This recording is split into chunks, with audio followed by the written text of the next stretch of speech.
There we go. Susie, Melanie, can you hear us on Zoom? I got a thumbs up. All right.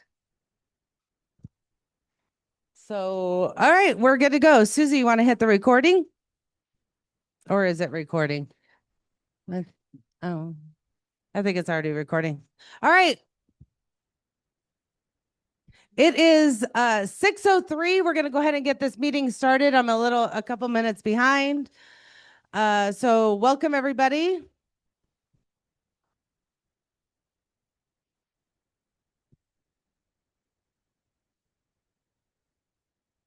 I'll wait. All right, we ready to get started? Yes. Yes. All right. Welcome, LD12. I want to thank you for attending today's meeting. By entering this space, either in person or on Zoom, you consent to being recorded. So I just want to make sure you all know that. And I just want to point out, whether you are in the room or on our Zoom room, you are part of this meeting as a PC. Oh, I forgot. Thank you. Next slide. I just want to say thank you to my executive board members who make all of this possible. I am the chair, Melissa Galarza of LD12. And then we have first vice chair, Sherry Johnson, who's on vacation. And boy, do I miss her. She helps me a lot. I have second vice chair, newly elected, Catherine Rawls. Yep. Secretary, Susie Thornton, who's online. Treasurer, Steve Esposito, again on vacation. And boy, do I miss him too. At large, Nicole Brown. We have at large AJ, who's taken the night off to attend to an event. I said, boy, these board members taking vacations. And then, of course, we have at large Melanie Magasos, who's online. Thank you to our LD12 executive board members. They make a lot of this possible and they help me out. We are going to start our evening out I want to recognize Senator Mitzi Epstein. Where is she? There she is. Come on up here. Oops. Okay. I want to thank the volunteers that helped put this together. So we just want to recognize you. We know that this is the end of the legislature, once the budget passes, of course, right? And I want to thank you so much for all of your years of service.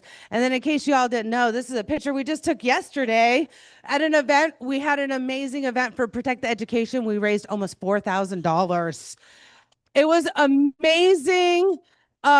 We had a great time, but we just want to say thank you. We have cake in the back, chocolate cake. Joanne said chocolate's your favorite. We'll do the next picture, our next slide. And then these are just some of these pictures that we have. And I just, that was a fun day. My secretary is amazing. Again, my secretary is amazing. She does amazing things for us. So we just want to say thank you for everything that you have done for this LD. We know this is not the end of the road for you. This is just another beginning of a new road for you, and you'll be around. And so I wanted to give you an opportunity to say a few words. And then we all get to have cake. And I just want to let you know, the cake is not gluten-free, but the cookies and the popcorn are gluten-free and vegan. Please take them. They are free. So here you go. Senator Mitzi Epstein. Well, thank you. Very unexpected, but hey, if you give a legislator a microphone, she'll talk, so it's okay.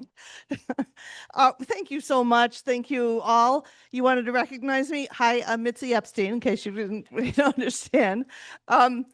Being your state legislator has been an honor and a delight.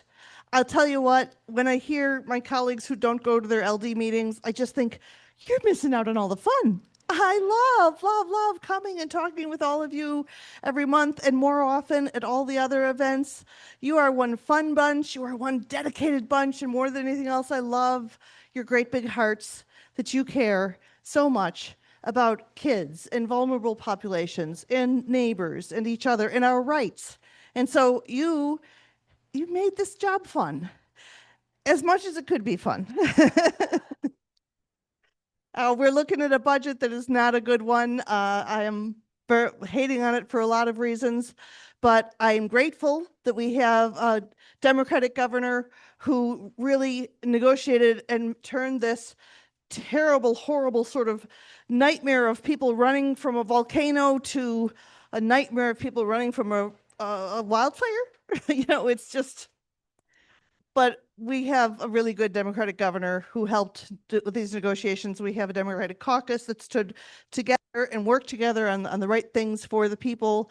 And I wish all my colleagues had the support of an LD Democrats group like you. You're the absolute best, and I thank you. So let's eat cake and popcorn.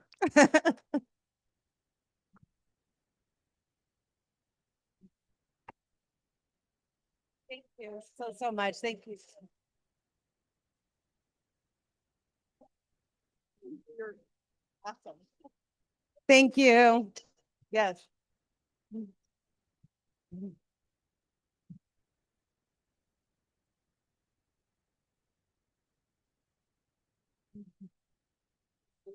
All right. So then we'll have some people cutting the cake back there. So thank you to Joanne. Who else helped you out? Joanne, Marcus, Kathy, and Sally, thank you so much for putting this all together. And Carol. So thank you to the volunteers that put this together. So please make sure you get up, get some cake and cookies and popcorn. I do not want to take this home. I'm letting you know now. I'm not taking it home. All right. We have a jam-packed agenda. Hopefully everybody grabbed an agenda at the beginning, at the front table. If not, raise your hand. We can get one of our volunteers to pass one out to you. The agenda will be on there, and it's got a lot of the QR codes that we're going to be talking about tonight. I have to get my glasses. All right, land acknowledgement. All right, here's today's land acknowledgement.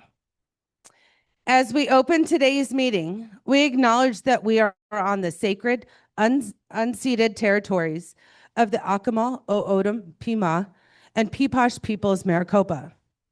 In doing so, we recognize that land acknowledgement must be paired with action.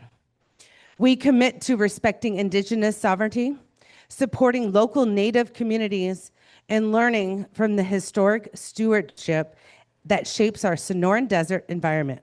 We thank the ancestors and the current elders for allowing us to work and collaborate on their homeland. Okay, I would like to take this time to welcome any first-time attendees. Do we have a second microphone that's working? Okay, Nicole is going to help hand out. So if this is your first time attending an LD12 meeting, please raise your hand. We'd like to just know what city you're from, if you don't know your precinct. And Nicole is going to come around with welcome packets. In the welcome packets, it has all of our contact information and how to get a hold of us. And it's got some LD12 goodies, stickers, things like that. So Crystal, Tempe. Tempe. Crystal from Tempe, that microphone's not working. Okay. Hello. Next one. What is it, Nicole?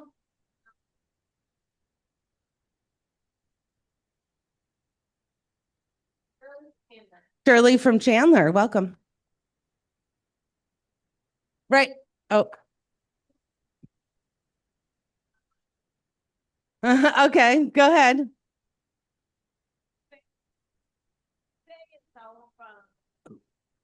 Loopy from Chandler. Okay. And see if there's any in the chat too while we're.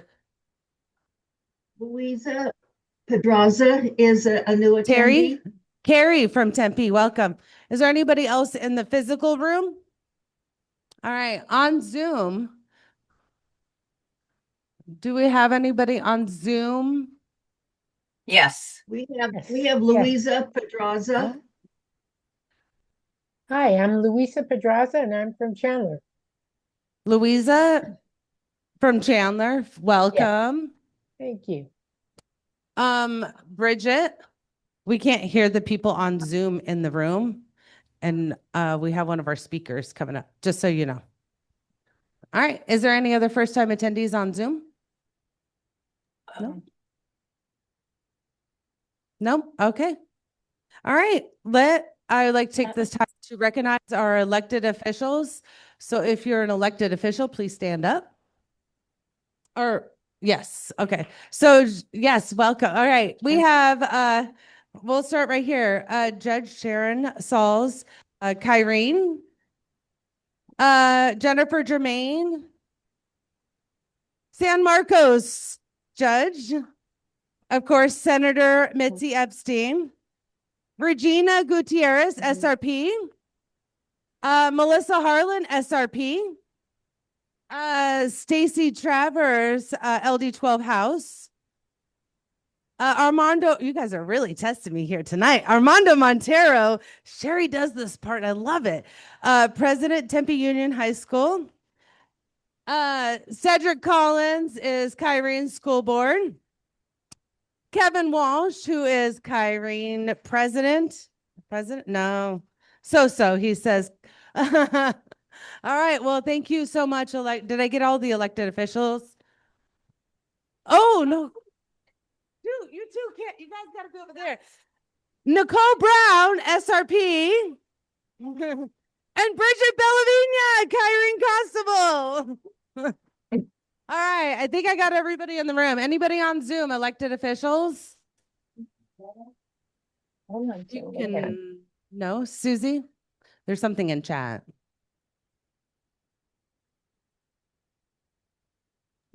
I'm on Zoom.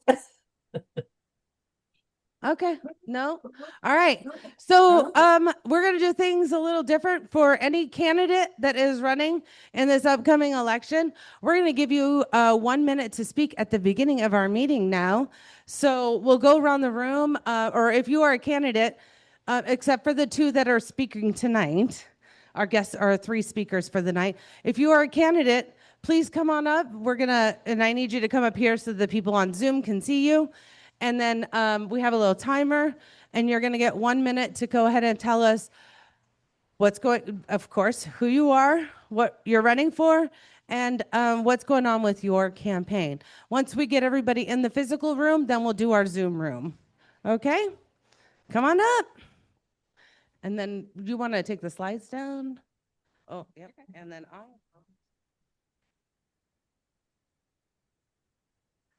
Okay, good evening, everybody. I'm Jennifer Germain. I'm your incumbent Justice of the Peace for the San Marcos District, which covers almost all of the city of Chandler and the unincorporated county island of Sun Lakes.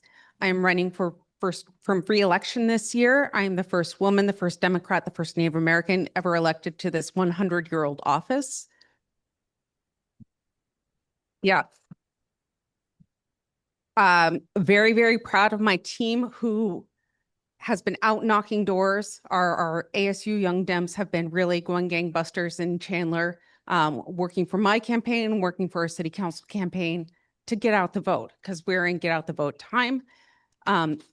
Again, I'm running for re-election. We would love to have your vote, love to have your support. If you're interested in lit dropping on your morning walks, we'd love to have you do that. You don't have to talk to anybody, just put a flyer on a door. So thank you. Bye. Oh, and our regional court office is about 2 blocks from here. We're having a warrant quash event day on Saturday, June 22nd. So if you've got businesses and if you'd like to take a flyer, we'd appreciate it. Thank you.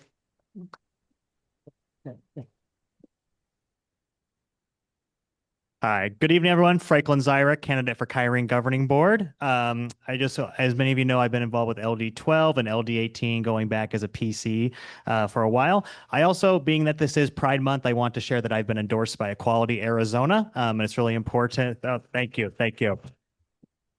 Yeah, it's really important that our LGBTQ plus students feel safe in Kyrene and that they have space to feel community.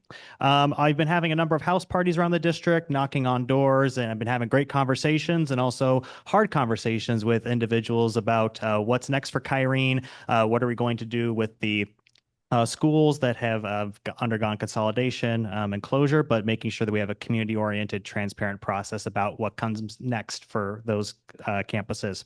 Also, just thank you again, everyone, for your support. Signing my petition, I was able to meet the threshold this morning, get those filed. So I'll be on the ballot in November. Thank you again for your time. There you go.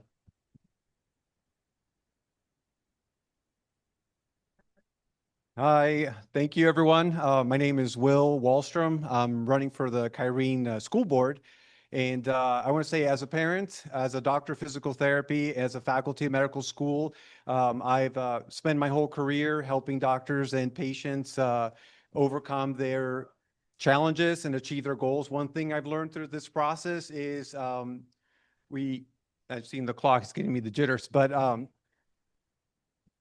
through this process, this success requires a strong support system. You know, in education, of course, we love the students and the teachers, but I think sometimes we've overlooked a very essential part of influencing student success, which is the parents. So I want to partner with the district, with the board, providing better early childhood education and increasing learning opportunities for parents and engagement so we can build a culture of trust with the community. And I'm here to learn, listen, and serve. Thank you.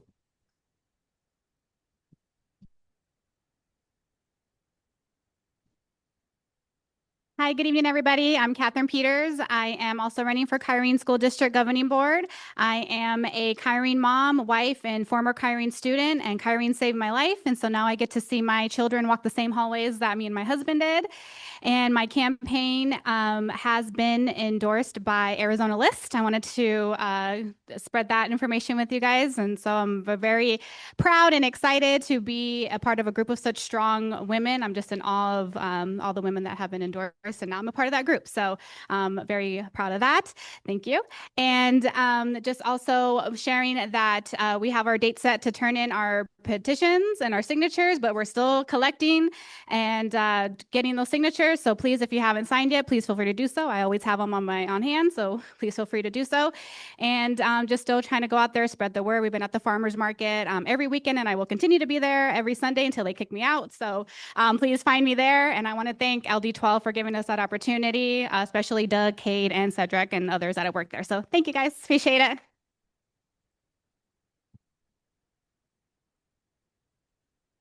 Hi, everyone. Kevin Walsh, also running for re-election to the Kyrene School Board. I had the privilege of running for election during Red for Ed.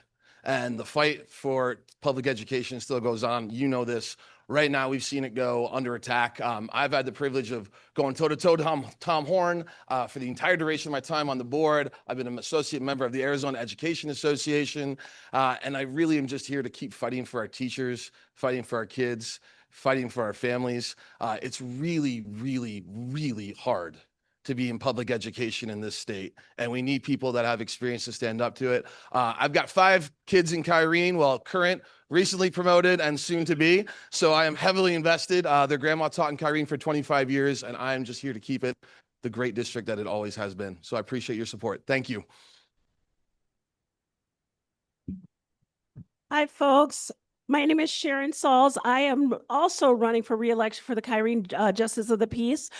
Jennifer has already told you what we do, but my jurisdiction is bumps up to hers a little bit. But I am here to talk about the warrant quash that Jennifer mentioned before. I want to elaborate on it, folks. A lot of us know people who have been arrested. Some folks have been arrested or they fail to appear at court and they don't realize they have a warrant. Warrant fees start at $45 and they can spiral out of control. Or it's important that we get this information out there because quite often someone gets stopped for a warrant violation. They're then arrested. Their car is impounded. They miss work. They can't pay their rent. They're then evicted. They can't feed their kids. They're upset with the judge, but the judge didn't cause the DUI. The judge didn't cause them to fail to pay. But if we educate them, we'll get more people with money in their pockets and not being incarcerated. So I want to reiterate that we are holding a warrant quash event on June 20th, but they must live, the violation had to have occurred in our jurisdiction. So the paperwork is up front. So please take a look at it, folks, and let's get some people with food and their money in their pocket instead of paying the courts. Hello, everyone. My name is Armando Montero, currently the president of the Tempe Union High School District Governing Board, which, speaking of, if you have not signed the Protect Education Act, please go sign their petition or donate to that campaign. It's critically important that we get them on the ballot. But I am also one of your candidates for the LD12 State House of Representatives this year. Thank you. And things are going well. Representative Travers and Representative Contreras and I are starting to knock doors. So if you're willing to canvass or lit drop your neighbors, please let us know. We will give you a list. We'll give you some literature. It takes about an hour or two to get out there and help spread the word. And just lastly, I have some brand new campaign t-shirts in the back. So if you want one, come let me know. We'll find your size and we'd be happy to take one. Thank you so much.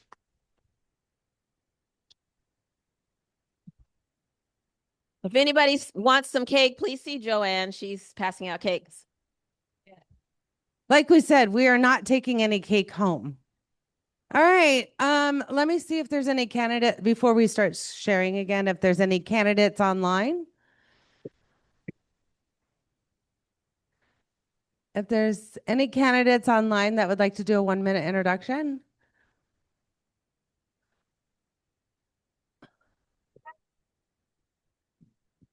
Okay. I do not see any hands raised or anything in chat. All right, next slide. Is it working?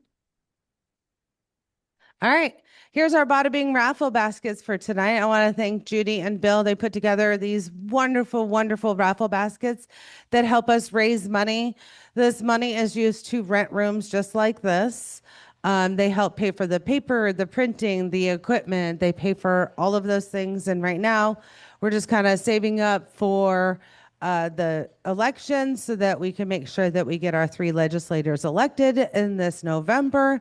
So please make sure you buy some raffle tickets. The raffle baskets are up there. Mark is playing our treasurer for the night. Mark, raise your hand, babe, over there. He's happy to take anything. He takes cash, check, credit cards. He'll take it all. It's a good treasure, right? We got 2 treasures in the house, 3 treasures in the house. Look at that. Wow, they're going to be watching us like a hawk. Okay. All right. Our next guest speaker is going to talk about pride. It's Eduardo. Gorda. I knew I was going to mess it up. Thank you very much. Hi, everyone. I'm Eduardo Schroeder. It's been a while since I've been to one of these meetings. I actually miss it. I am the proud parent of a trans young adult who happens to not live in Arizona for a good reason. About 5 years ago or so, I started a nonprofit called Chandler Pride, and we tried to do all kinds of different things to support the LGBT community. It turns out that the one thing that we're very good at is to do the Pride event that we do in November. So we have done 5 so far, if I'm not mistaken. Bunch. And more than ever now, it's really important that we continue to support the LGBT community as allies. My child often tells me that all I really have to do is to make space for those who need to have a voice and be seen. So I'm asking all of you to do the same. I want to mention 2 events that are going to be happening in the city of Chandler. One is our candidate forum. This is going to be our third one. We invite all the people running for mayor and council to come, and our forum is really focused on asking them questions about issues that pertain to the LGBT community. In past years, we've had a variety of people show up, a mix of Democrats, Republicans. This time around, none of the Republicans have acknowledged receiving my email invitation. So read between the lines and vote for Matt, Angel, Cicely, and Jane. And ask your friends and neighbors to do the same. Anyway, so that event, and there's information on the table there. So June 23rd is our candidate forum. And then the one new thing that the city of Chandler is doing, which Angel Encinas is really responsible for, is the raising of the pride flag. And this will be the 3rd year that the city will do it. It's going to happen on June 18th at 8 o'clock at the, I believe it's downtown library. So please come if you can and support these 2 events. My name and number are on the sheet too. If you happen to have any questions about anything, feel free to text me. Thank you.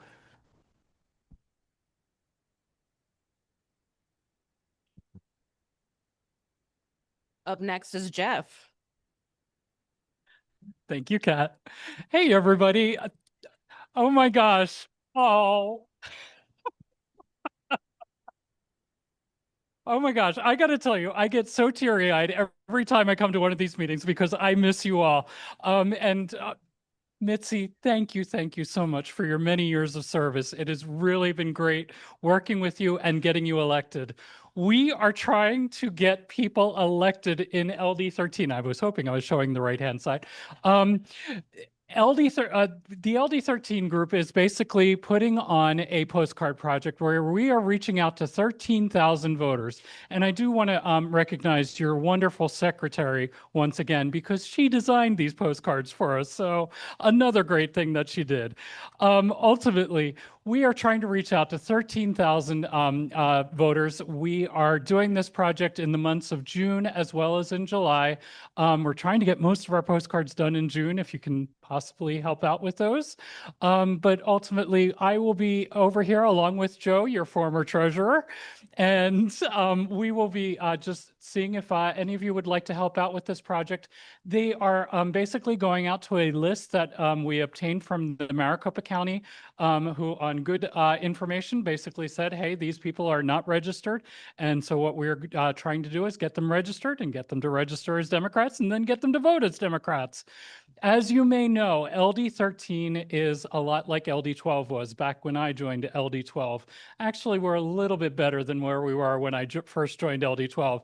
When I first joined LD12, we were called LD20, and ultimately we were very red. We're probably in about 2016, 2018 stage with LD12, with LD13, which means we are about to win our elections, and we have a really great chance this year. So I'm hoping that the good nature and good volunteerism that you provide for LD12, if you have some extra time, please consider helping out with LD13 with our postcards. And if you'd like to donate a little bit of money to the stamps, we'd appreciate that too. So thank you so much, everybody. Thank you.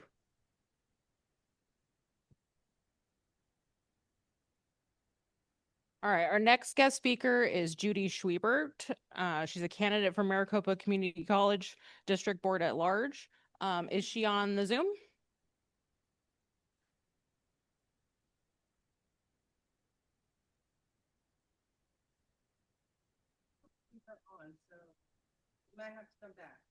All right, we'll check her out online then. Yep.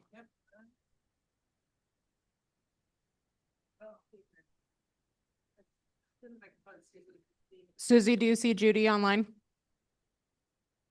I do not. All right.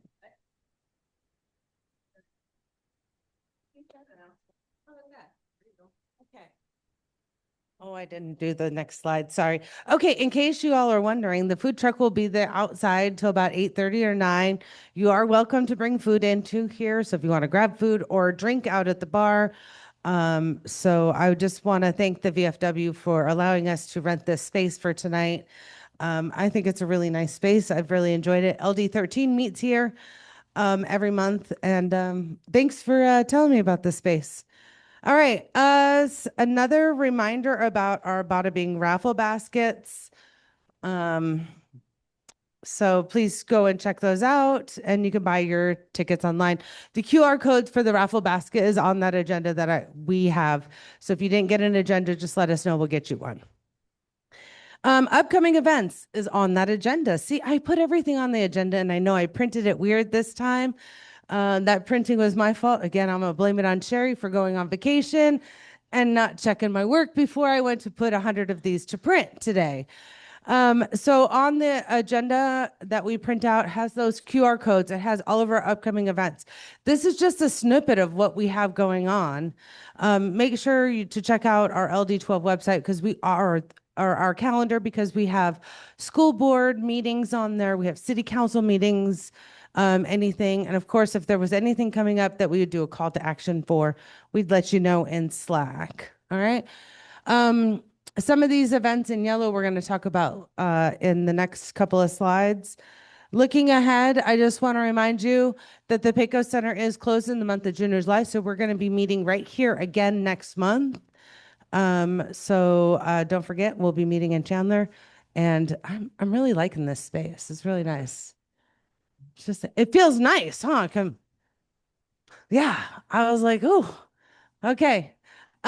Things to keep in mind. These are the things that we do every month. LD12 puts on these wonderful events. Democrats and Donuts, Watering Hole Wednesday, Game On, and Leaders and Readers. Volunteers in the LD help put these events on every single month. They find speakers. So if you can, or places to go and meet, it's a great way to interact with other like-minded Democrats in the district. Our spotlight event that's coming up is Juneteenth. It is called the Cultural Music in the Park here in Chandler. So we are going to be teaming up with LD13 on this event. So we're going to be out at, is it Friday night and Saturday night? I guess I forgot to put Friday up there because I just see Saturday.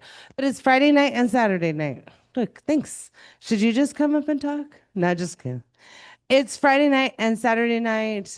We have a lot of fun. We walk around the park on Saturday night with our LD12 shirts on. We collect signatures for the initiatives.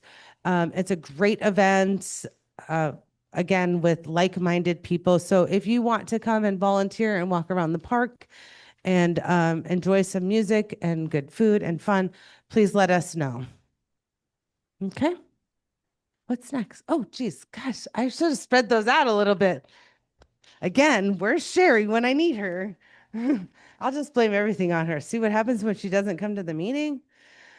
All right. So here's our Bada Bing raffle baskets, and then I'm going to let Nicole come on up. Thanks, Nicole. Okay, so we have the pleasure tonight to have two candidates here who are running for Superintendent of Public Instruction. So Dr. Leyba Ruiz, come on up, and Bret Newby, come on up. And I'm going to give them, and if you don't mind taking the slide down, so that they can see their lovely faces. Hello. You can come on this side here. I'm going to give you guys a minute to introduce yourselves. 1 minute, and then I'm going to ask you a few questions, okay? I'm going to start with ladies first. So. Hello. Hello, LD12. It's good to be here again. I was here last March, actually in 25, so it's good to be here again with you. My name is Dr. Leyba Ruiz. I'm a mom, an educator of 35 years, and the former president at Glendale Community College. I'm a proud product of Arizona's public schools, grew up in South Phoenix, a product of Roosevelt, Phoenix Union, and all of our community colleges and universities here. And I'm running because this race matters. This race is so important to the future of public education in Arizona. This race should not be about politics. This race should be, and this job should be, about preparing our students for the future. And that's exactly what I have done for the last 35 years. I'm really proud to say that I am the only certified teacher in this race. And because this is a statewide race, we made sure to travel the entire state, gone to all 15 counties, making friends everywhere we go. And just last night, we were in Yavapai County for the Yavapai Farm Bureau Candidate Forum. That was fun. Adrian Fuentes and I were the only two statewide Democrats there. And I was on the stage right next to Kimberly Yee and Tom Horn. The contrast could not be more stark. This race matters. And this is not, a political stepping stone for me. This race is really about continuing my decades of service to Arizona students. This is about protecting the power and the promise of public education so that the 1 million kids across Arizona will have the same opportunities that I had growing up here in Arizona. Be honored to have your support. Thank you.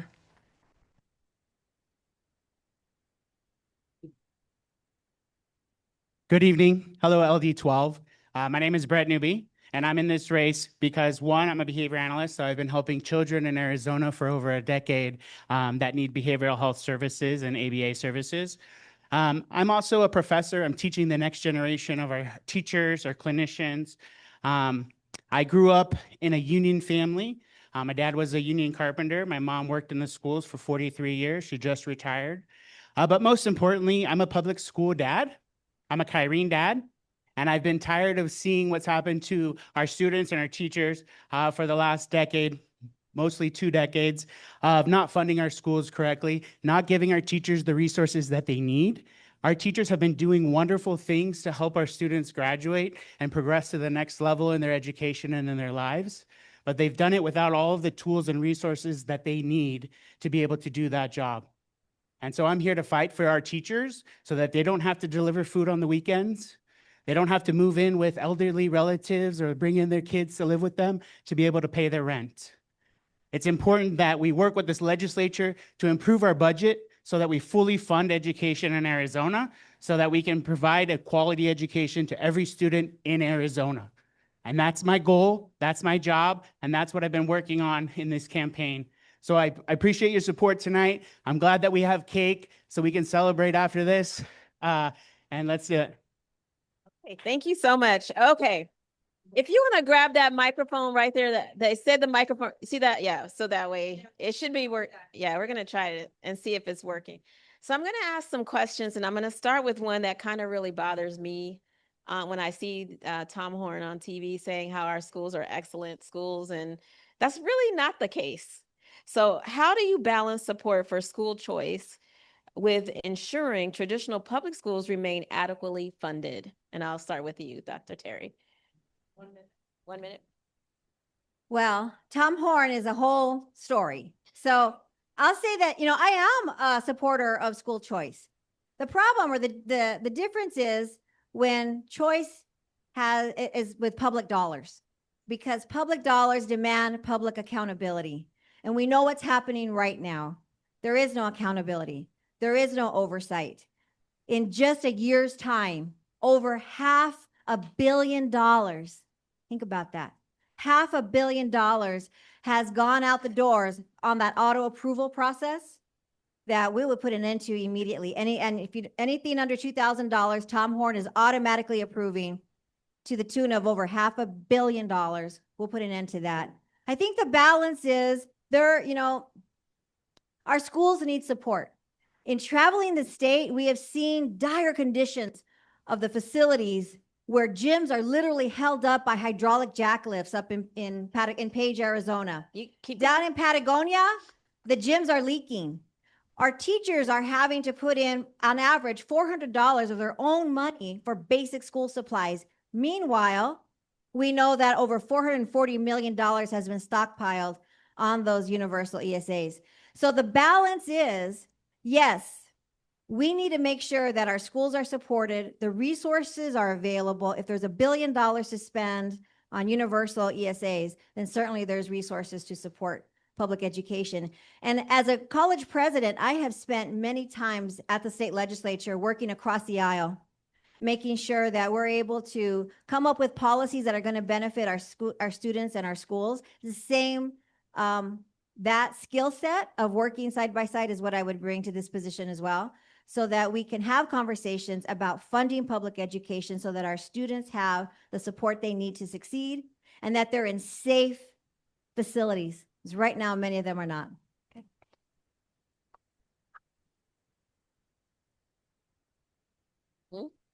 Yeah. I mean, if they go a little bit longer. Yeah. All right. We'll cut you off if you get too long. Kick me in the leg. For me, school choice, is a choice. And I think all Arizonans appreciate to have the choice. But that choice comes when we look at choice for public school, the schools that are getting our tax dollars, and being able to choose a public school of your choice, because sometimes in your community, that school might not be the one that supports your child the most, right? And so being able to have a choice sometimes is beneficial for some of our families and some of our students here in Arizona. Now, when it comes to funding, I think the legislature has done a really great job of not providing adequate funding for our schools. And that's where we need to make a change, and we need to fight. And we need to bring our communities together across the state of parents, educators, our legislators, our business community leaders, in making sure that we demand that we're funding our education appropriately and adequately, and that we fix the funding formula so that all of our schools can benefit from our hard-earned tax dollars that we're paying every year to the state of Arizona. It also means that we need to make sure that we put guardrails and transparency and accountability on the ESA program immediately so that we can pull those tax dollars back to us so that we can provide that adequate funding to our schools. Okay, well, thank you for that. We're actually going to talk about ESAs next because we know that's a big concern here in Arizona. So what accountability standards should apply to schools and programs receiving public funds through ESAs? Yes, so any school, any program that is receiving tax dollars for public education should be monitored and accountable to all of the same requirements that our public schools have. So the transparency and the accountability, ensuring that they have certified teachers on staff, that they're following the same guidelines and reporting the same types of reporting that all of our schools need to report to police, government officials, local communities, all of those same types of things. But also, I think it's most important that we ensure that those funds are actually going to support the students in which they're intended to fund through that ESA program. Okay. Do you need me to repeat the question? No, it's okay. So right now we know that public schools and charter schools are also considered public. All students must take the Arizona Assessment Standards test. Private schools and home schools do not. And so that's one of the first things that shows how inequitable this system is. There's no accountability. And when we talk about accountability, yes, part of it is assessment. How do we know what the students are learning? What's their academic progress? And really, almost more importantly, are the children safe? Who's teaching the children? Are there certified teachers there? I've met examples of children taught in a trailer in the desert in Yuma. This should frighten us because we should be concerned about our student safety. So holding that same level of standard, all the rules should apply. There are no rules right now outside of the district schools and the charter schools. All the rules should be the same. Okay. What is your position on school resource officers, campus security, and school safety funding? And we'll start with you. Well, first of all, I have a lot of trust in our school districts. And I trust in their ability to know their community and understand what their needs are. And if a school is asking for a school resource officer, then the Arizona Department of Education should honor that. If a school is asking for a counselor or a social worker, then the Department of Education should honor that. It should not, the current superintendent is using his own personal ideology, and we can see this in the statistics. You know, he believes there should be a school resource officer on each campus over the request for a counselor or a social worker. You do not want your superintendent dictating what you should have. I have complete trust in our school boards and in our school districts to know where their needs are. Yeah, I firmly understand the importance of having resource officers, safety monitors, all the people that keep our kids and our teachers and our community safe. I also am familiar with trauma-informed care. And there's a lot of students and a lot of families in our communities here in Arizona that have a lot of trauma. And sometimes somebody with a gun at the gate isn't going to help you get in there because you're afraid of them. Representation matters. And so for me, it's more important that we bring in our community members to our schools that represent our students and represent the communities in which those local schools are. That will make a bigger difference than ensuring that we have to have a safety officer in place. Our mental health counselors, our crisis counselors, our therapists that are in our schools, some of them don't exist because those are the first things that are cut from the budgets every single year because our state legislature is not funding our schools appropriately and making them make those choices. And so we need to fight and bring our communities together to be able to support our communities and our local schools to represent the communities in which we live and make them safe environments for our kids to thrive and learn. Okay. We actually have a question that is online. I'm gonna let Melissa read that one. All right. This question was from someone on Zoom. Thank you, Judy. Oh, I gotta get my glasses on, sorry. She wants us to ask, in the hopefully unlikely event that we do not manage again to flip the Arizona legislature this November, what would be your strategy to work to support public education with a legislature that continues to be hostile? And they said, make sure you're speaking up a little bit more because they're having a hard time hearing you on Zoom. I'll talk louder. Is this better? For me, everyone in Arizona wants safe schools, good communities, and great teachers. And I don't think that's a partisan issue. I think that Democrats want that, independents want that, and Republicans want that across the state of Arizona. And so I think with like-minded folks in our communities, we can bring those people together and have equitable seats at the table to have those discussions, to then go to our legislators, and demand that they put those actions into place into the budget, that we fund our schools appropriately. And I think you can intermix those adjectives as well, because all three work in any order that they work in. And so that's what I'm here for. I see this role as being the advocate in chief, the chief advocacy officer for public education. And in that process, yes, it's highlighting all the great things that are happening in our schools around Arizona, but it also means working closely with a legislature, because education is economic development. Education is workforce development. That means partnering with the chambers of commerce and highlighting this is your future workforce. And if we are not adequately preparing our students, that's going to definitely have a negative impact on the businesses that support our communities. So I see this role as an advocate, chief advocacy officer for public education. That also means working with chambers and community members so that we can strengthen public education right alongside a legislature that sometimes likes to forget, maybe for the last 50 years has forgotten the power and the promise of public education. Okay, you talked about teacher retention. So I would like to know from you guys, like, if elected, what would you do about the staffing shortage here in Arizona and retaining teachers? It's a huge problem. We are in a crisis, and I have a comprehensive plan. It's called RISE, to recruit, invest, support, and elevate our educators. That means working with our community colleges across the state of Arizona and our universities. It means partnering with nonprofit organizations. It means bringing that respectful light back to the noble profession of teaching and learning. As a teacher for 25 years in the classroom teaching mathematics, I know what it's like. I know what our teachers need. And oftentimes, we see this. They are being disrespected. I heard this last night. Disrespected. And we're going to take down the teacher snitch line, because that's a cult that creates a culture of fear among our educators, unnecessary and a waste of public dollars. Let's take that down. And let's reallocate those dollars back out to our schools that need it. So a whole comprehensive plan called RISE. That's a great question. And I think, the one thing that I've learned on the campaign trail and visiting counties across Arizona is I've met a lot of former teachers. I used to be a teacher. And I think, we need to bring some of those folks back, and we can change some of those policies and memorandums that have been put in place for those things.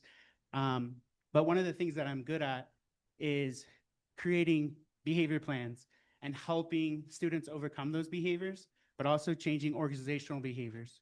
And we can do that because a lot of the current teachers that I talk to are saying it's tough to be a teacher because you're balancing the active behaviors in the classroom. And we send them up and we follow the procedures of the PBIS plan, and we send them up to the office, and they send them right back to the classroom with no discipline. And so one of the things that we can do is help these teachers by giving them tools and resources that are going to be able to guide them, give them the tools and resources to make their classroom management skills better. But we can also spread that across all of our counties, all of our school districts across the school district. But also in our rural communities, this is detrimental because they don't have enough teachers. They only had 10 teachers and 5 of them quit. That's 50% of your workforce in the classroom. So we need to grow our own teachers. We need to partner with our community schools, our universities. We have some of the best teaching universities in the country right here in Arizona.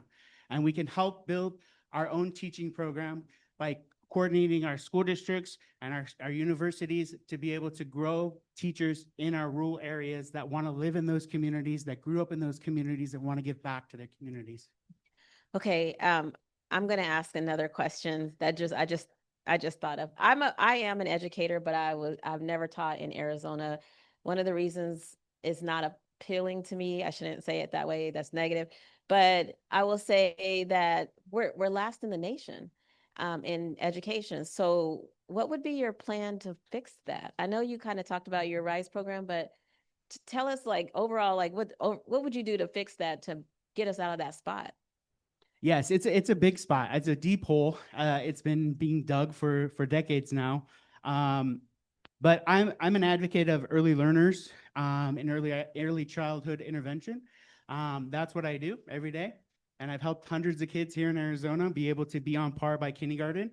And so it's important that we invest in our little ones and we teach them early, because the research shows the more that they learn and the more they're able to do when they're little, the better they'll be when they get older.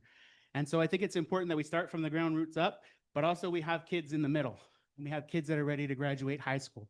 And so it's important that we give our teachers the tools and resources that they need so that they don't have to continue to ration tissues during flu season and ask parents to donate supplies, hand sanitizer, and things like that, that we actually pay and give them the resources to be able to have those things, to be able to increase our reading scores, our math scores, and help us elevate Arizona to be in the top 5, if not #1 in the nation. So who wants to work for a bad boss? Oh, yes, please. Tom Horn is such a bad boss that there were over 4,000 teachers that left in a single year. Right now in Arizona, there are over 30,000 certified teachers who are not in the classroom. Again, who wants to work for a bad boss? And so, as an educator, as a teacher, we're going to shine this bright light on this noble profession and welcome the teachers back. I'm going to welcome you back into the classroom. But it is also about advocating for higher pay. It's about advocating for respect. When the teacher sends a student for a discipline problem to the office, there might only be one administrator in that office, and they're overwhelmed. I was talking with an administrator in Flagstaff, and that's exactly what he told me. He doesn't have the bandwidth. So we have to find other ways, other resources, bring in community. Let's solve this problem together. What we don't want, this is intentional, this destruction on public education. And together, when we say, no, this is unacceptable, we're going to do this change together. It's the only way we're going to turn this around. But having a superintendent who actually understands what it's like in a classroom is going to make all the difference in the world. Okay, thank you. Okay, unfortunately we're not. Do we have time? Okay, we have one question. Wow. Let me get this question in, and then we'll see if there's any online, and we'll close it out from there. But you have a question. I'm a retired teacher, so I know what goes on in the classroom, and I was going to go back part-time, and then the election happened.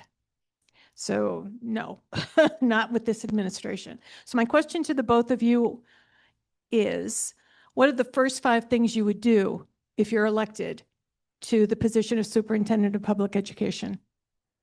When you're elected, thank you. First 5 things. First 5 things, not in any particular order, but number 1, that snitch line comes down. Number 2, we change the website so it's not the hatefulness that it is right now.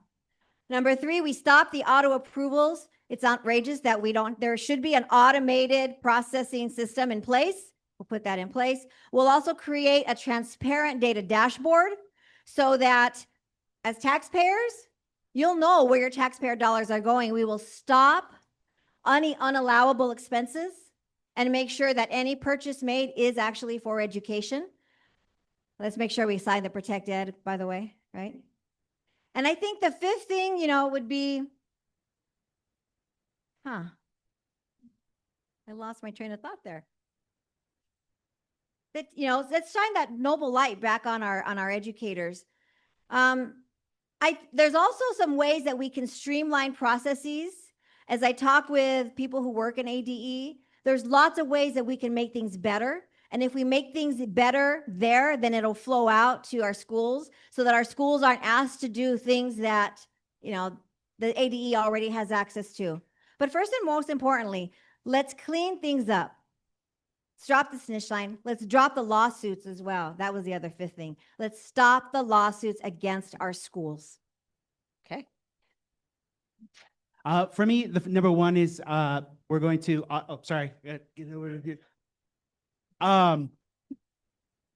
Stop the ESA automatic funding, but we're also going to audit and look for transparency, accountability. We're going to work with the Attorney General's office to bring charges or whatever they need to do on their side. They're the professionals at that for misappropriation of funds. Second is we're going to get our teachers to tell us all the things that are going well, and we're going to build on that. The second is we're going to put in programs to start to recruit teachers to our rural programs and all across the state, because we want teachers in Arizona. That's going to be the most important pieces to this whole puzzle. The second piece is to work with our legislators. We're going to start talking to all of the legislators across Arizona to get them on board with fully funding our education system, asking them why are they not funding education, to get to the bottom line of it. And we're going to have full transparency and accountability for those things.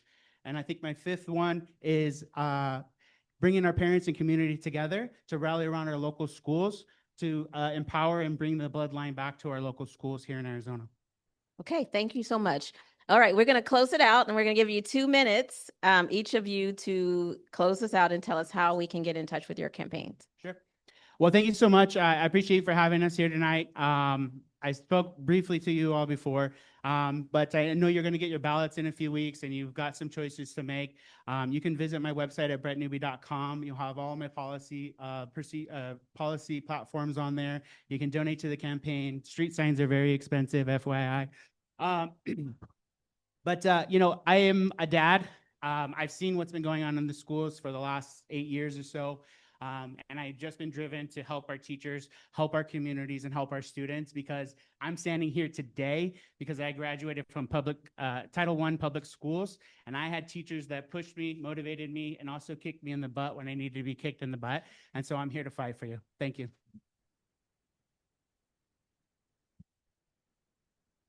So we have been at this campaign for over a year now.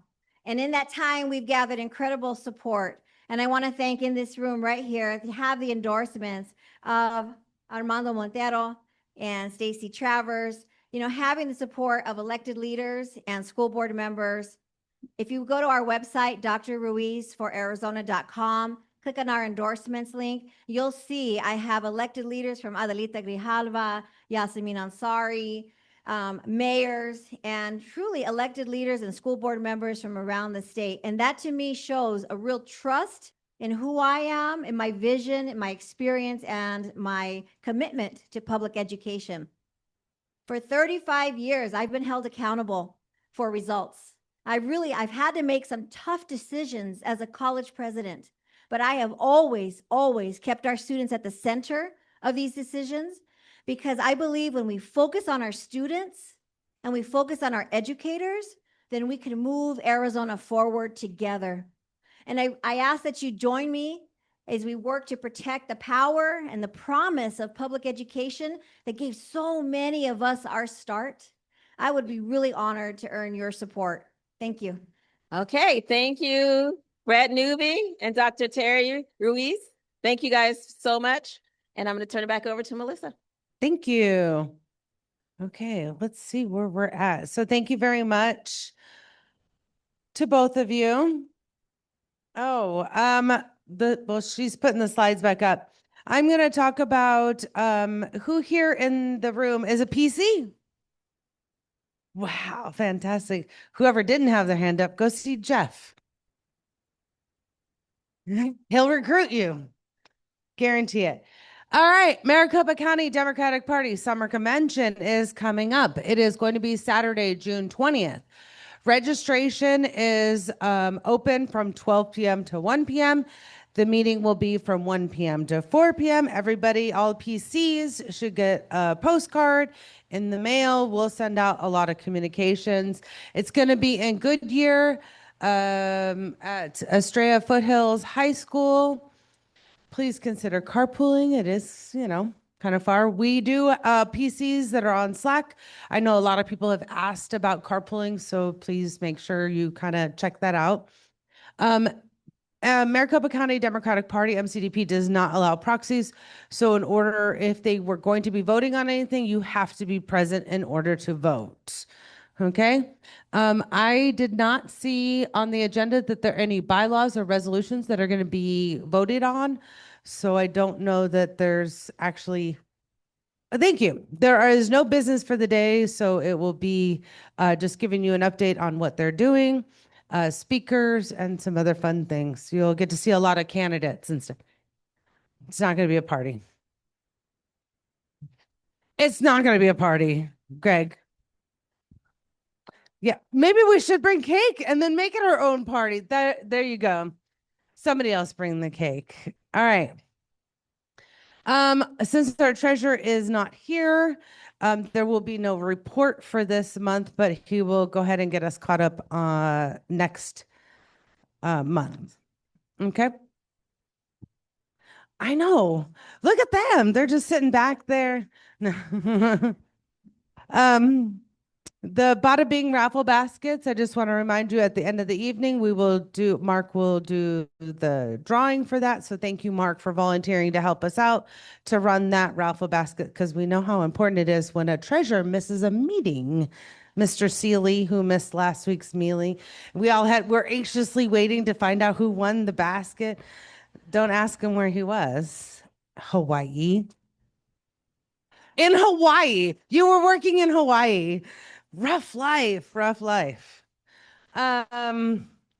Okay, let's see. Did Judy come on? Ask Susie, did Judy ever come online? Does she want to speak? Can you unmute and let us know? I didn't see it. I have not seen Judy. No, okay. So we'll invite Judy. Judy is running for the Maricopa County Community College Board. It's the MCCCD. So she is collecting any signatures, and she will be on this upcoming ballot. All right. Representative Travers, do you have any quick updates for us? Maybe you should talk about those wonderful bills that passed, right? Okay. And is Representative Contreras online? I know she's with her mom, but I didn't know if she was able to join. All right, well, we'll let you go ahead and give a quick update. Camera's right here. Come over here so they can keep on. Hi, everyone. Very quickly, I don't know if you've had an opportunity to hear my bill 2342 passed and was signed by the governor last week. Thank you. If you are in an HOA, they can no longer prohibit you from having any kind of commercially manufactured shade structure in your backyard. They can kind of dictate it can't be 30 feet high and bright orange, but you are allowed to have a pergola, a gazebo, a cantilevered umbrella, a shade sail, anything in your yard, and they can't stop you now. Turns out it's quite a popular bill. Who knew? That with one bar Potterson thing that keeps us all together is our mutual hatred of HOAs. I have 4 other pieces of legislation that are working their way through the system, hopefully up to the governor. One protects and continues the Civil Rights Division of the Attorney General's office. That was under threat this year, and there was some resistance from keeping it alive. And so we've managed to make sure that that's done. Then there's another one that enhances veterans treatments courts so that we can expand and enhance the diversion court that we have for veterans so that they're treated holistically and not just punished. Things like their PTSD, their prior trauma are looked at. That has taken a couple of years, and hopefully that's going to be voted on in the Senate shortly. I have two other small bills that help support local businesses. One is Arizona Strut. For those of you in Tempe, it is an organization that recycles electronic equipment. And there's another one for the Veterans Medical Leadership Council. So I'm really proud of that. I think one of the things that I'm most proud of is not getting them across the finish line, because it's a team effort. It took a lot of bipartisan heft. There were a lot of people that were gunning for me, that were advocating on my behalf, as well as myself working the bill to try to get it across the finish line. As a member of the minority party, it's never really easy. And so I'm really proud of that. The other thing is that I've never horse traded or offered to horse trade to get my bills across the finish line. I have never compromised my values. I've never voted against what I felt was the right thing to do in order to get it passed or to get it into another house. I've always been willing to work the bill and work across the aisle, and I think I'm very proud of that, because that's not something that happens in politics very often. And I know that we're all a bit jaded that, you know, when you do something like that, it is politics as usual, but I've been willing to kill my own legislation. I've been willing to, you know, to pull it away at the risk of my own, you know, self-aggrandizement, because I want to do what's right for my constituents and right for the people of Arizona. And so when I tout a bill, it's that pride that I'm coming with, not that the governor signed it or that, you know, I get to put a copy of it on my wall. It's about the fact that, you know, in a very jaded legislature, I've managed to do it with honesty and integrity and honor. Thank you. The budget. We are getting, and I'll keep it brief. So the budget, we have a deal, and it will be voted on. I think we will sine die probably on Friday. And so it is, we are 1/3 of the negotiating team. I like the budget. I think we worked really hard.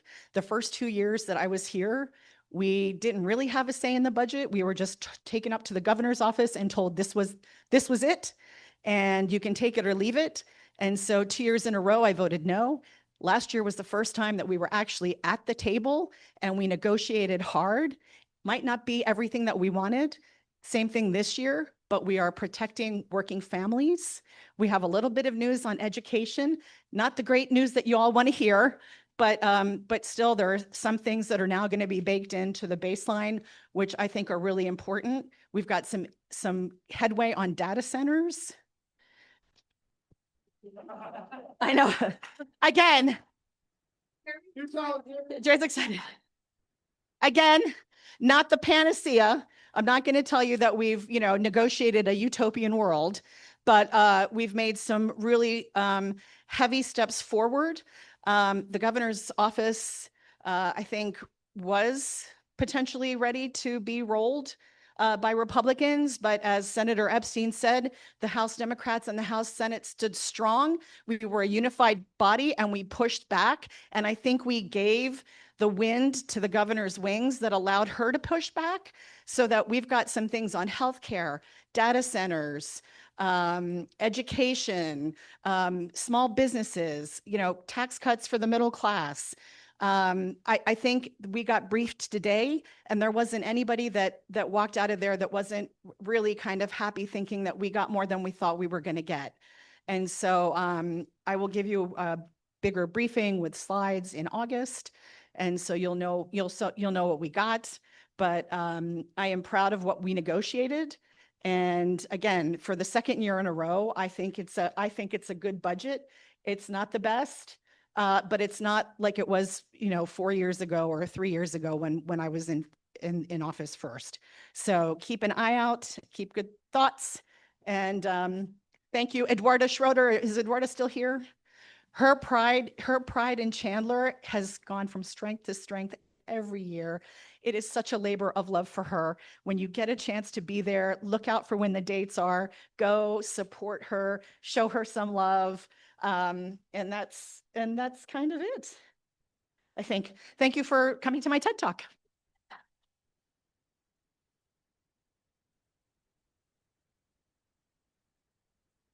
Thanks. So for a little more on the budget, I couldn't agree more with Rep. Travers that our Democratic leadership teams have just knocked the ball out of the park.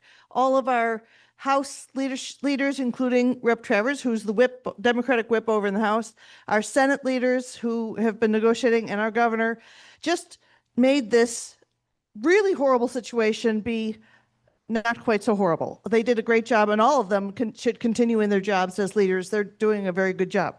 Nonetheless, they're doing a very good job against Republicans that have lost their minds. So that's a problem. Yeah.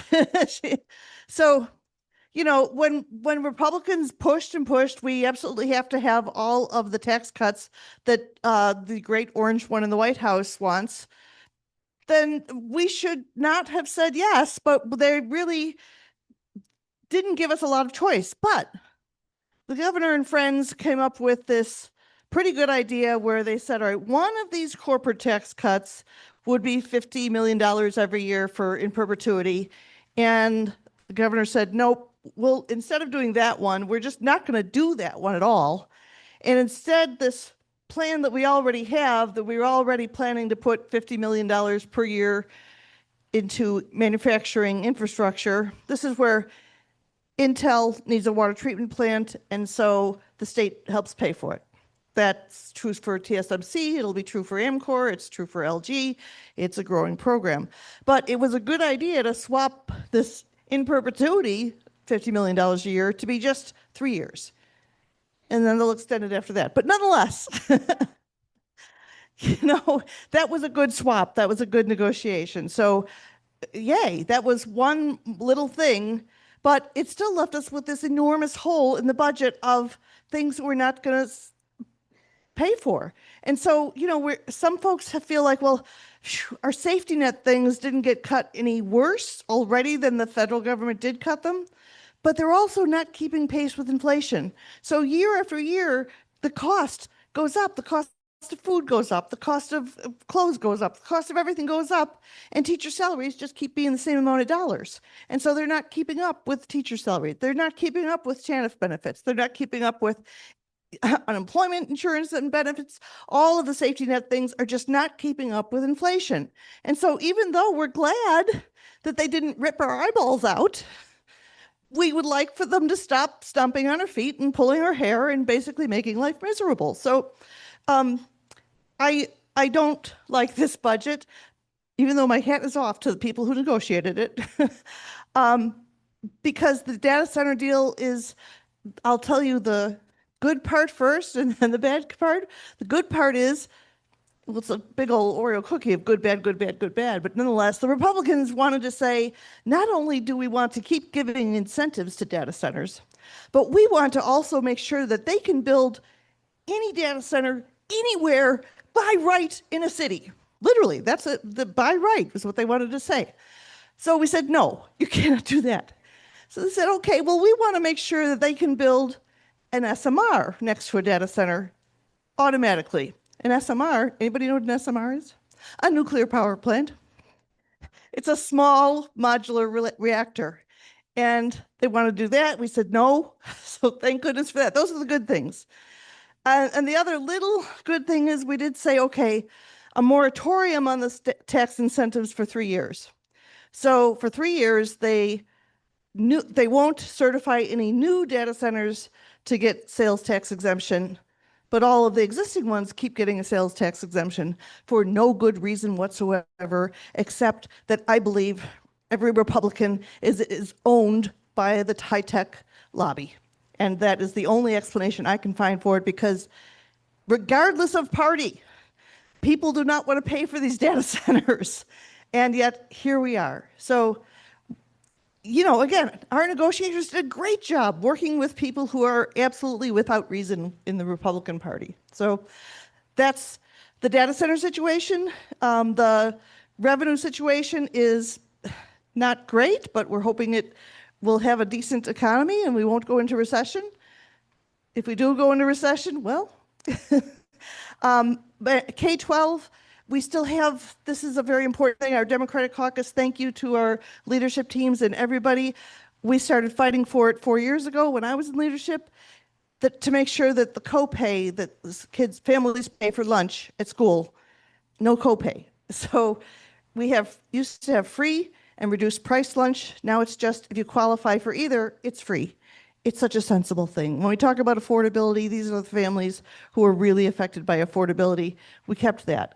We kept the district additional assistance, filled in that, and an opportunity weight. The opportunity weight will continue. So that's a great thing too. That's school districts that need more money get a little more money. Such a sensible thing. Some things we put in the budget a few years ago, and we managed to keep them in there. So hooray! But that's about it. The budget does not have much else that we can wrap our arms around and say, well, that's a great thing. But at least we're not, walking around limping just yet. So thank you, everybody, for being here tonight. And again, our leaders are doing a great job. All right, thank you. Okay, I am gonna do a last call for the Bada Bing raffle basket. So if you would like to buy your tickets, please get those now. And also, Kay Kennedy has LD12 shirts. We also have cookbooks and other great things to show your LD12 spirit. We have the vote shirts, which are great to wear when we're electioneering at the primary day and the general election. So please make sure you get, next slide. See our beautiful shirts. So yes, and our Joe Seeley name tag. I'm not going to change it. All right. I just want to say thank you to the VFW for allowing us to rent the space. Before we leave today, we do have to put all these chairs up, so if you guys can help us out. And I'm going to remind everybody there's still cake and popcorn. I do not want to take this cake and popcorn and cookies home. The cookies are gluten-free and they are vegan, so please make sure to take them with you. We are going to be wrapping up. We're going to be doing our Bada Bing raffle basket here in a few minutes. So Mark is going to get set up to screen share, and then Nicole is going to take over for our other business. Okay, so if you have other or new business, formerly new business, come on up and line up over here. I just want to go over a few things. Do we have people? Oh, we do. We have a few people coming up. Okay, great. Let me stand here. So, well, they can't see me anyway. Just a reminder, we got a lot of feedback from last month's meeting at the end. And so we just want to talk about that for just a second and just say that new or other business is basically for LD12 is for informing, call to actions, updates, things to that sort. And we just want to remind everybody that if you're online and you have new business, please let us know, because that's something we took back, the feedback that everyone gave us that we got via email or text. Folks online can also get off of mute and talk about new business. But just a reminder, it's 1 minute long. Okay, you have a minute for your new business and it will be timed. Also, to remain respectful, it's not about any individual or person. Talk about your call to action, what you need us to do as a LD, things that align with our values here in LD12. Also, if the chair has to adjourn the meeting early for whatever reason, then that is the right of the chair to do that. We got some questions around that, and we wanted to make sure we took back everybody's feedback and addressed any concerns that anybody had. Basically, we want everybody to continue to come up, talk about issues that matter and that help us move forward as a district. And so I'm going to start. Are we going to do the raffle basket? Okay. Who else besides just you two? Anybody else with new business? Okay, if you don't mind just lining up. Yeah. Okay, let's find out who our big winners are today. I'm coming with your microphone. All right, you are sharing, right? Well, you were. You're sharing the entire screen instead of just your spreadsheet. There. Go back to Zoom. Click stop screen share. Then go to share. Okay. Hey, I'm doing pretty good here. You need just the spreadsheet. Oh.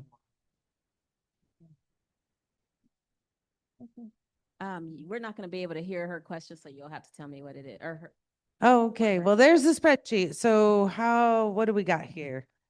So for basket number one. For basket number one, We have 369 tickets. 369 tickets sold. The margaritas. Margaritas and more. Let me see whose house are we going to later. Don't forget the bar will be open after we're done, so you can go out there.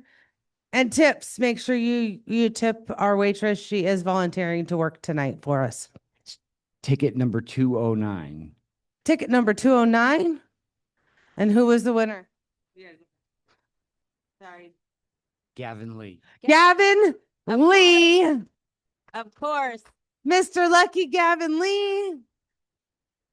Congratulations, Gavin. And the second, how many tickets? 30. We sold 236. 236, doing great. Number 39. Let's see who lucky number 39 is.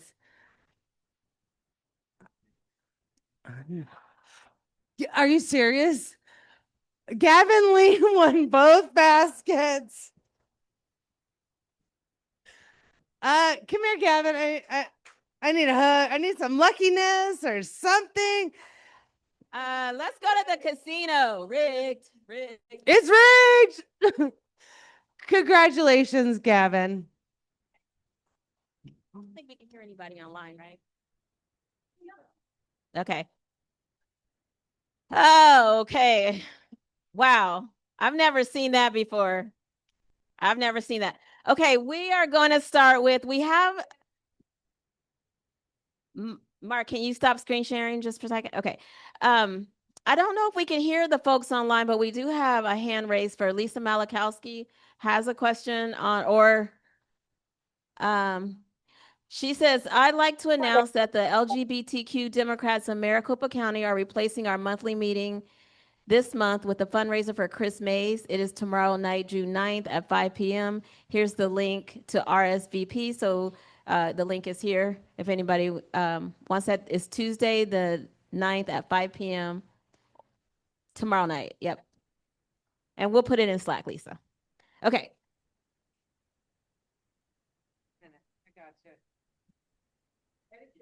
Hi, I'm Francine Bard, and I just spoke to Irma, and she is the organizer at Kyrene Resource Center, and they are doing a brand new student shoe drive. Now, I'm not collecting shoes, but I am collecting school supplies, no crayons, they melt. At the next meeting, I will bring my little wagon again, and I'm also collecting cereal for her because I can manage cereal. And I will put my phone number because the resource center is only open Tuesday and Thursday from 9 to 4. And I will put my number in Slack. I'm about a half a mile from the resource center, and I am happy to drop stuff off. So. Thank you.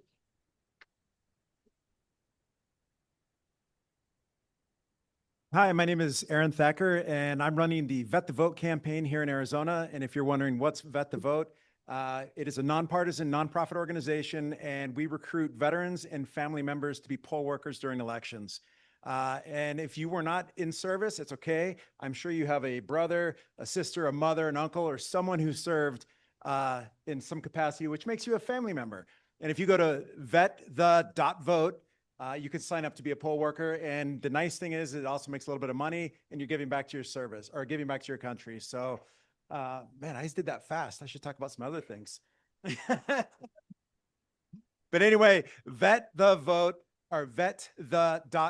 is the website for that.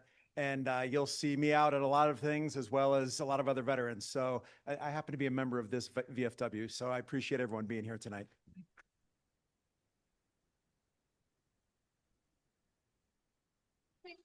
That's so we can put it in Slack. Yeah. Okay. Can you write it down on that? Okay.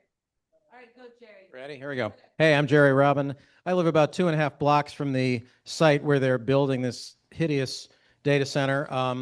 That QR code will get you to our website, which if you can look closely, you see is now nodatacenter.awatuki.org instead of .com. And we have so little money in our budget that you notice I had to use really old stickers that the glue is dried out already from 10 years ago. So we hope to buy some better stickers for these signs. Yard signs are now available for sale at our website. What's our website again? Thank you. So you can order them online, and then we'll arrange for. We don't actually ship them, but we get them to you somehow. Anyway, and the other thing I was going to say is I want to talk to Representative Travers about that pergola law for HOAs. I want to know whether we can qualify yard signs as pergolas so that we will be allowed to actually put them up in front of our houses. Do you think we can do that? Because I've been fighting with the HOA for a couple of months now. Quite a while. And they keep saying you have to take those signs down or face further action. Hasn't happened yet, so I'm just leaving them up.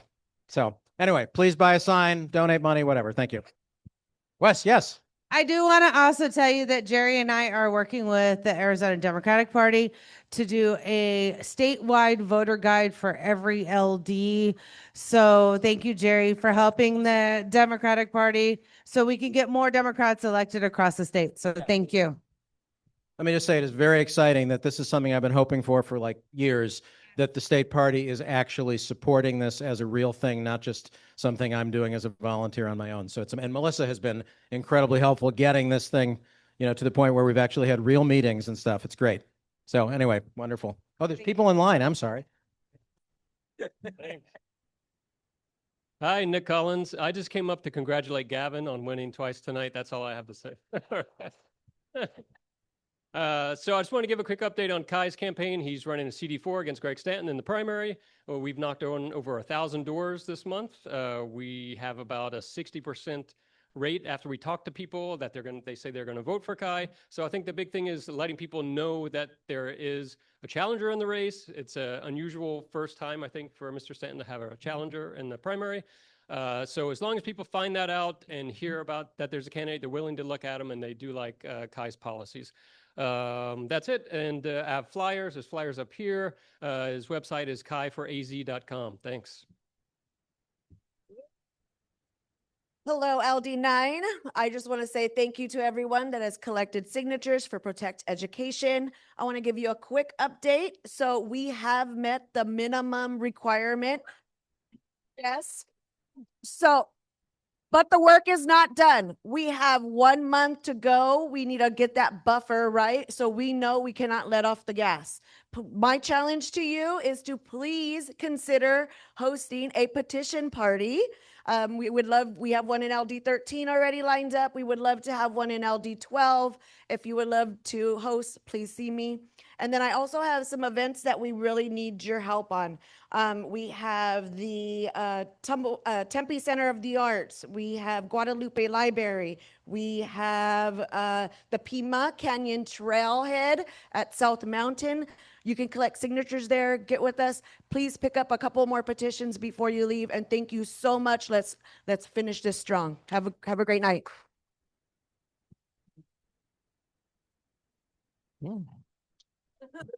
How y'all?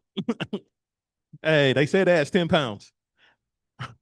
First order of business, Gavin, we're going to play Powerball tonight, buddy. Can't risk that. Anyway, my name is Cedric Collins. I'm in one of the many hats that I wear. I'm also on the Operation Back to School Chandler Committee. We have our annual event coming up July 11th from 8 to 11 at Compass Church over here in Chandler. Shout out to LD12, because in our meeting the other day, they said that LD12 donated a lot of stuff. So that's what they said. So, hey,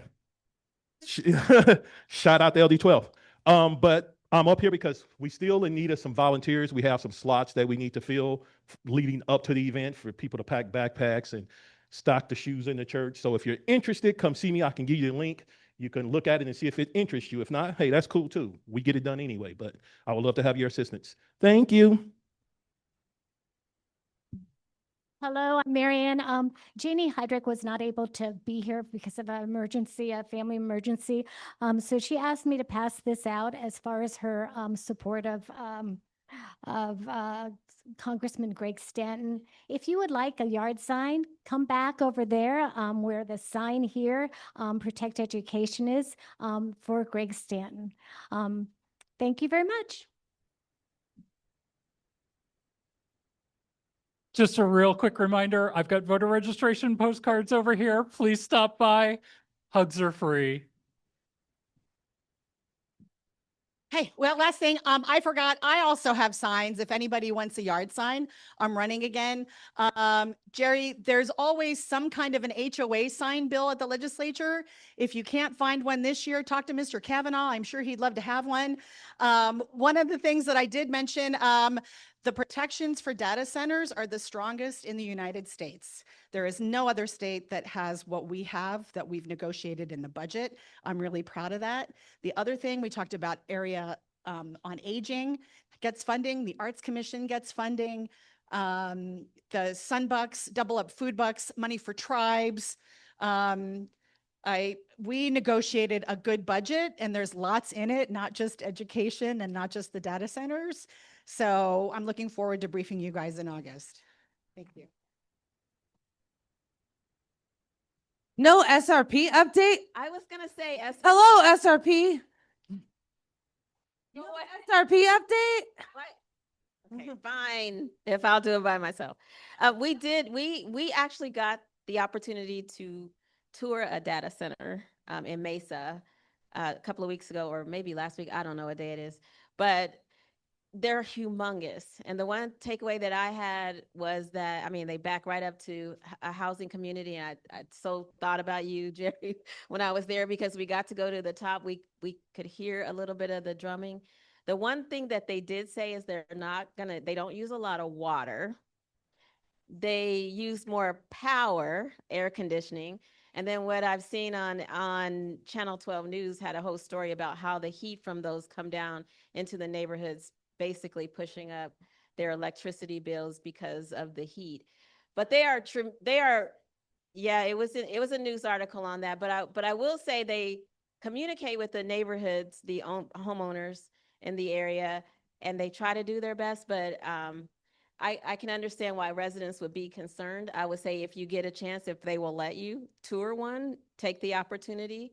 They did it as part of our upbringing. SRP has done a tremendous job with upskilling us and helping us to get to understand the process. I will say SRP leadership I'm impressed with their leadership, and I would ask Regina and also Melissa to come in and give their opinion. They've done a really good job with making sure we understand the process and how it's impacting the community. It's not as bad as I thought it was when I walked in at all. But I will say data centers are a huge, huge concern. And our main goal right now is mainly to see what we can do about changing the election format, because it's coming up. So if anybody in the odd districts want to run and you are a homeowner, and let us know, because we are recruiting, because the only way we're going to make any changes, and a lot of them are bylaw changes, which Regina and myself are on the council, and we have bylaw, but none of us are on that committee. So if you know somebody or you're personally interested, there's an election coming up in 2 years, we are recruiting, and we can give you guys a lot of information on the SRP process. But it's not as horrible as people made it out to be, but there's room for change for sure. And we really want to get our communities involved and their voices heard. You guys can come to the meetings. They are the first Monday and Tuesday. The board is Monday, the council is Tuesday of every month, except for September. And then also, if you can't make it in person, you can go online. And we're going to ask you guys to start being involved in that process. And the reason why is because a lot of these things affect the community directly, and your ratepayers, if you're a renter, things of that sort. So we're going to ask you when issues come up, especially with data centers, if there's something on the agenda, we encourage you to come and be a part of that. Okay, and then we're planning to continue to have these updates every month and at every meeting. So LD13, get ready. We're coming your way, and LD8 as well. No.